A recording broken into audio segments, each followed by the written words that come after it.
Hello नमस्कार friends, welcome to my vet knowledge channel. तो अब आज हम डिस्कस करने वाले जो पार्वो डिजीज है उसको जो डॉग का पार्वो वायरस अफेक्टेड होता है जो डॉगी बहुत ही कॉन्टाजियस डिजीज है, बहुत ही ज़्यादा फैलता है। ये सीजन है, बहुत सारे पार्वो पेशेंट आ रहे थे, तो उसी के बारे में अब आज डिस्कस करेंगे। तो पार्वो को सिंपली आप डिस्टिंग्विश कर सकते हैं। पहले तो आपका पपी खाना पीना बंद कर देगा, एकदम लिथर्जी में चला जाएगा, एकदम चुपचाप रहेगा, धीरे धीरे चुपचाप हो जाएगा। कुछ केस में तो बहुत ही डिहाइड्रेशन हो जाता है, और मेन जो सिम्टम इसका आता है वो है ब्लडिश डायरिया। एकदम खून का जो पॉटी आएगा उसे, एकदम लिक्विड पॉटी, खून का डायरिया, और ज़्यादातर फिर मैं ज़्यादा बार बार उल्टी करेगा कुत्ता। तो ज़्यादातर सिक्स से लेकर 6 वीक से लेकर 6 मंथ के बीच में जो पपी होते हैं वही इफेक्टेड होते हैं। तो जा इससे सबसे ट्रीटमेंट के बारे में हम थोड़े बाद में आता है, पहले हम उसे प्रिवेंशन के बारे में बता देते हैं। ये डिजीज से बचने का सबसे बढ़िया तरीका है आप वैक्सीनेशन करवा लीजिए कुत्ते का। एकदम पहला डोज जो है आपको 45 दिन के अंदर ही मिल जाता है। 45 से 60 दिन जो अंदर है उसके बाद आपको कर सकते हैं, पापी डीपी आपको मिल जाएगा।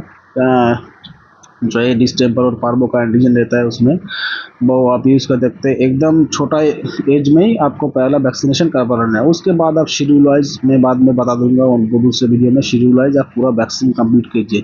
तो ये जो डिजीज़ है आपको नहीं आएगा। इसके साथ और भी कुछ डिजीज़ है जो कॉम्बाइंड वैक्सीन में रहते हैं, वो भी आपको कुत्ते को नहीं आएगा। तो यही सबसे बढ़िया चीज़ है, आप इसे डिजीज़ के आने से पहले इसे प्रिवेंट कर दीजिए। इसके बाद आते हैं, अगर आपका कुत्ता पार्वो वायरस वैक्सीनेटेड नहीं है, तो अगर पार्वो वायरस अटैक हो गया तो आप क्या करेंगे। देखिए, आपको पहले वेट बुलाना पड़ेगा, ठीक है। वेट ही जो करेंगे, क्योंकि मेडिसिन के डोज का वगैरह जो वो तो वेट ही ठीक करेंगे। तो मेनली मैं मेरा एक्सपीरियंस शेयर कर रहा हूँ यहाँ पर। मैं क्या करता हूँ एज ए प्राइवेट में यहाँ पर जो थेरेपी देता हूँ, मेनली सेकेंडरी इन्फेक्शन। ज़्यादातर हम वायरल डिजीज में कुछ नहीं कर सकते, ज़्यादातर हम सेकेंडरी इन्फेक्शन और उसे सपोर्टिव थेरेपी देते हैं।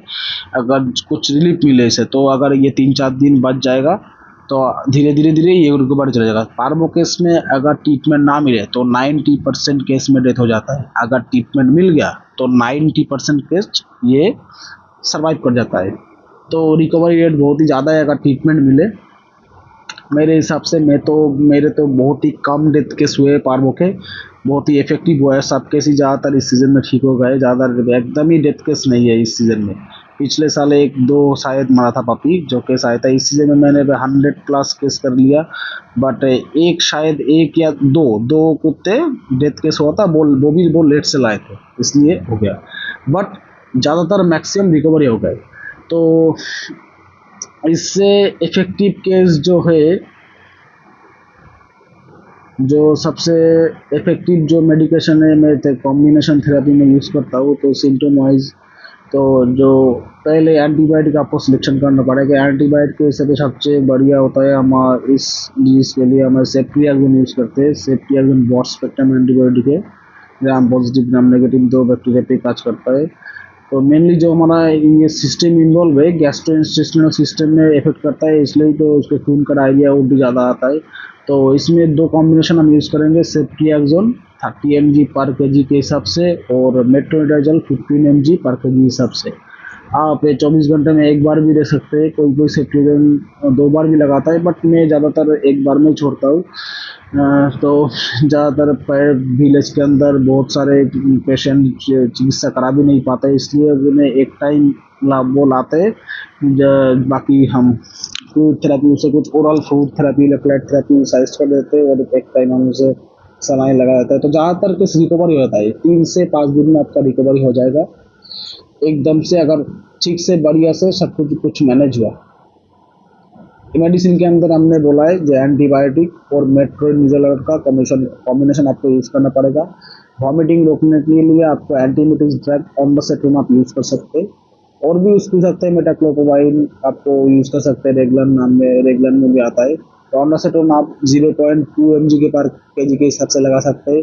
और अगर बहुत ज़्यादा ब्लीडिंग हुआ, आपको स्टूल के साथ ब्लीडिंग आ रहा है, तो आप इथामसाइलेट 10 mg पर के जी बॉडी बॉडी वेट के हिसाब से आईवी लगा सकते हैं। जो हमारा वेटनरी का आता है ना, वो ह्यूमन का अगर लगाएंगे तो बहुत ही कॉस्ट पड़ेगा, वो 62 62 का आता है 2 ml का शायद इथामसाइलेट।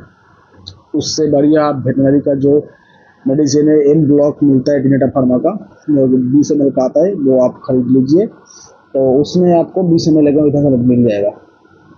तो इथामसाइलेट 10 mg पर के हिसाब से डोज। और जो आपको आईवी फ्लूइड थेरेपी देना है, एमएस पहले चलाना है। अगर बहुत ही हाइपोग्लाइसेमिक कंडीशन है एकदम, तो वीकनेस से तो कुत्ता उठ नहीं पा रहा है, तो आप डेक्सट्रोस 5% लगाइए, बढ़िया रिजल्ट मिलेगा, एकदम मैजिक रिजल्ट मिलेगा लगाने के बाद।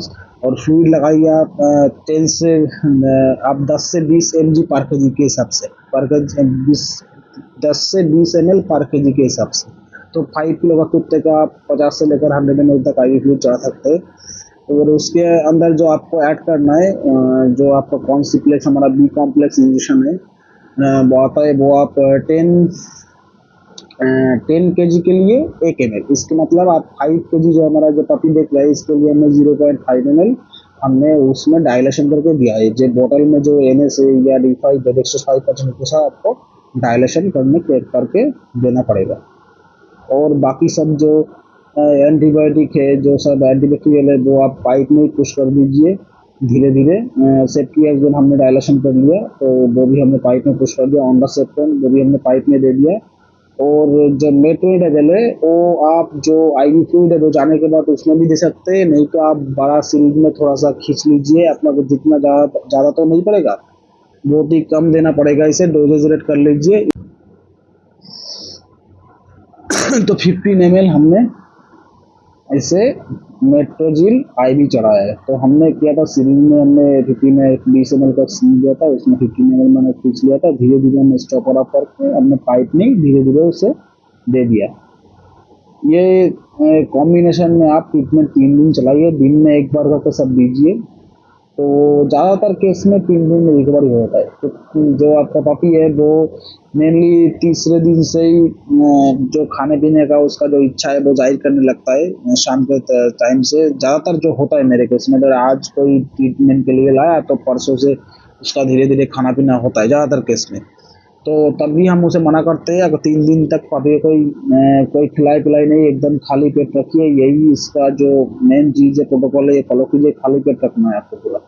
और जो आप जो भी अगर कुछ डिहाइड्रेशन ज़्यादा हो रहा है, आप 2 टाइम सैलाइन अगर आईवी फ्लूइड दे नहीं पा रहा है, तो आपको इलेक्ट्रोलाइट की तरफ जाना पड़ेगा। आप ओरली से इलेक्ट्रोलाइट दे सकते हैं, पानी के अंदर ORS मिलाकर दे सकते हैं। तो ORS आपको देना है, वो कुत्ते का जो वेट है उससे 5 गुना कर करना है। तो आपको 5 kg वेट है तो 25 ml कर करके आपको 2 से 3 घंटे बाद उसे 25 ml करके ORS उसे देना है। पूरा दिन भर उसको देना है।